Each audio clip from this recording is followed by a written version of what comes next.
नवरात्रि नाम सुनते ही सामने आते हैं वो 9 दिन जब घर घर होती है माँ दुर्गा की आराधना। इन 9 दिनों में घर घर होती है कन्याओं की पूजा अर्चना और किया जाता है माँ दुर्गा को खुश। चाहत बस एक कि बरसे माँ दुर्गा की कृपा घर घर। देश में नवरात्रि का पर्व अलग अलग संस्कृति के अनुसार अलग अलग तरीके से मनाया जाता रहा है। कहीं मूर्ति स्थापना के साथ सजते हैं पंडाल तो कहीं खेला जाता है गरबा। पेश है एक रिपोर्ट। नवरात्रि में मां दुर्गा की आराधना के 9 दिन। इन 9 दिनों में सनातन संस्कृति में आस्था और भक्ति का विशेष महत्व माना गया है और मां दुर्गा के अलग अलग 9 स्वरूपों की होती है पूजा। कहते हैं कि मां दुर्गा की विशेष आराधना से विशेष फल प्राप्त होता है और दुख दरिद्रता का हो जाता है नाश। तो देश के कई हिस्सों में सजाए जाते हैं मां दुर्गा के पंडाल, की जाती है मां दुर्गा की मूर्तियां विराजमान। फिर चाहे पश्चिम बंगाल हो या शेखावटी, गुजरात हो या महाराष्ट्र, आप अपनी टीवी स्क्रीन पर देश के अलग अलग हिस्सों में सजे पंडाल की तस्वीरें भी देख रहे हैं। आप भी इनके दर्शन कर मांग लें अपनी मुरादें, क्या पता आपको भी मिल जाए मां का आशीर्वाद। तो ये थी मां दुर्गा के पंडालों की तस्वीरें। लेकिन अब बात करते हैं शारदीय नवरात्रि के दौरान होने वाले सनातन संस्कृति के आयोजनों की। इसमें देश के कई हिस्सों में होने वाला गरबा आयोजन विशेष खास हो जाता है। सनातन संस्कृति के अनुसार ही खेला जाता है गरबा। महिला और पुरुष गरबा खेलकर मनाते हैं ये खास 9 दिन, जिसकी तैयारी हो जाती है कई दिनों से पहले।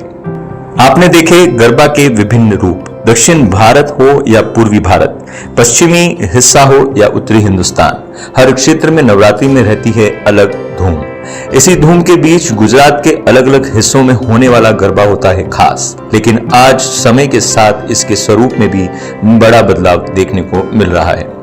बदलता जा रहा है हमारी सनातन संस्कृति का स्वरूप, लुप्त हो रहे हैं हमारे रीति रिवाज, गायब हो रही है हमारी संस्कृति। पश्चिमी संस्कृति के दखल ने हमारी भारतीय संस्कृति को ही फुहड़ बना दिया है। आयोजनों में फुहड़ गाने और फुहड़ डांस। सनातन संस्कृति की धरोहर पर होते वार के बीच हिंदू संगठनों ने आवाज भी उठाई है। न सिर्फ हिंदू संगठन बल्कि हमारे धार्मिक गुरु भी आम लोगों से धार्मिक पर्व धर्म के अनुसार ही मनाने की अपील करते हैं।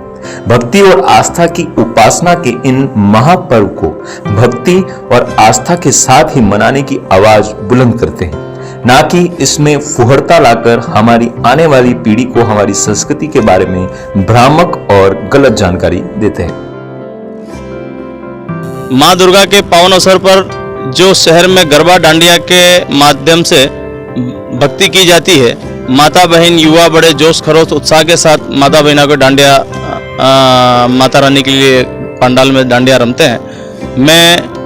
हम सब लोगों ने यहाँ के गरबा डांडिया आयोजकों और हिंदू समाज हिंदू संगठन के प्रमुख प्रतिनिधियों ने बैठकर एक कुछ निर्णय किया कि समाज के बीच में इस प्रकार के डांडिया रास को जो माता दुर्गा के शक्ति की साधना के लिए किए जाते हैं, उस साधना में कहीं भी किसी प्रकार की पाश्चात्यकरण नहीं लागू हो, किसी प्रकार की विकार नहीं लाएं और हम पारंपरिक वेशभूषा के साथ पारंपरिक तरीके से और जो गरबा डांडिया भक्ति के संगीत है उसी संगीत के ऊपर ही हम गरबा डांडिया करें। यह भी मैं शहरवासियों के हिंदू समाज के सभी बहनों से और सभी भाइयों से आह्वान करता हूं कि वो सभी भी इस चीज़ का ध्यान रखें और किसी प्रकार से हमारे धार्मिक आयोजन में किसी विधर्मियों का षड्यंत्र का हम जगह नहीं बनने दें। यह भी हम उनसे आग्रह करते हैं कि किसी प्रकार का हमारा पवित्रता को खराब नहीं करना है और जिस समय की पाबंदियां प्रशासन ने तय की है उसकी हम सब पालना करेंगे। विशेष रूप से पूरे समाज में इस बार एक जन जागरण के माध्यम से जागृति आई है कि कुछ लोग 3 दिवसीय गरबा डांडिया करेंगे और उस 3 दिवसीय गरबा डांडिया में फिल्मी गाने फुहड़ गाने के ऊपर एक नृत्य की तरह वो माता जी की भक्ति नहीं होती है। भक्ति के आड़ में वो अपना मनोरंजन, जहाँ शराब सेवन, फुहड़ गानों का सेवन, इस प्रकार का जो माहौल बनाते हैं, उन लोगों के प्रति कठोरता समाज ने भी व्यक्त किया है और उनसे आग्रह किया है कि इस प्रकार 3 दिवसीय गरबा आयोजन नहीं किया जाए और 9 दिन का ही गरबा आयोजन किया जाए, क्योंकि यह आह्वान किया जा सकता है और लोगों को मांग किया जा सकता है कि इस प्रकार के गरबा करके कम से कम हमारे नवरात्र माता जी का अपमान नहीं करें। ये आस्था नहीं है। रिजॉर्ट और होटल में कभी भी माता रानी की भक्ति करने के लिए आस्था नहीं हो सकती है। वो होटल और रिजॉर्ट वाले अपनी ब्रांडिंग और अपनी मार्केटिंग चलाने का एक उन्होंने जो प्रक्रिया अपनाई है, उन लोगों को भी धीरे धीरे समाज के इस जागरण के साथ जुड़ना पड़ेगा और समाज की बात को लाइन पर चलना पड़ेगा। मैं शक्ति सिंह, हिंदू जागरण मंच महानगर संयोजक।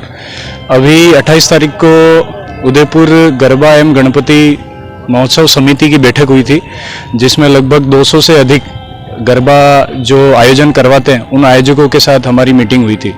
तो उसमें यही तय किया गया है कि सभी गरबा मंडलों में एक तो ये जो फिल्मी गाने वगैरह होते हैं ये नहीं चले। दूसरा आग्रह वहाँ पर ये किया गया है कि पीओपी की जो मूर्तियाँ होती है उनको उपयोग नहीं करें, उसकी जगह पर तस्वीर का उपयोग करें। और उन सब से निवेदन किया गया कि गरबा में जो आने वाली जो हमारी माताएं बहनें होती हैं उनकी सुरक्षा की जिम्मेदारी भी हमारी होती है। तो हर गरबा मंडल जो है अपने 10 से 15 जनों की एक सुरक्षा टोली बनाए और वो वहाँ की सुरक्षा निश्चित करे, क्योंकि पुलिस वाले तो बाहर से आकर के वहाँ पर लगते हैं, उन्हें पता नहीं होता है कि कौन विधर्मी है, कौन बाहरी व्यक्ति वहाँ आकर के गरबा खेल रहा है और गरबे के माध्यम से वो हमारी माताओं बहनों के साथ कुछ गलत करके जाए। तो ऐसी सुरक्षा टोलियाँ बनाने का भी आह्वान किया गया है। दूसरा ये भी आह्वान किया गया है कि ये जो नवरात्रि है ये शक्ति की साधना का 9 दिन का पूरा एक साधना का पर्व है।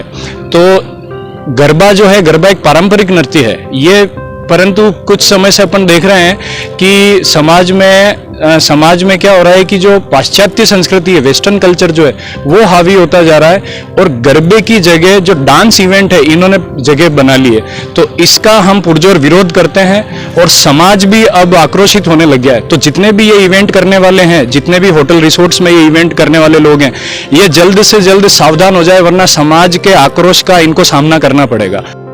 भारतीय संस्कृति पर होते वार के बीच हम भी आपसे अपील करते हैं कि बचाकर रखें अपनी सनातन संस्कृति, आने वाली पीढ़ी को दे सही और प्राचीन जानकारी।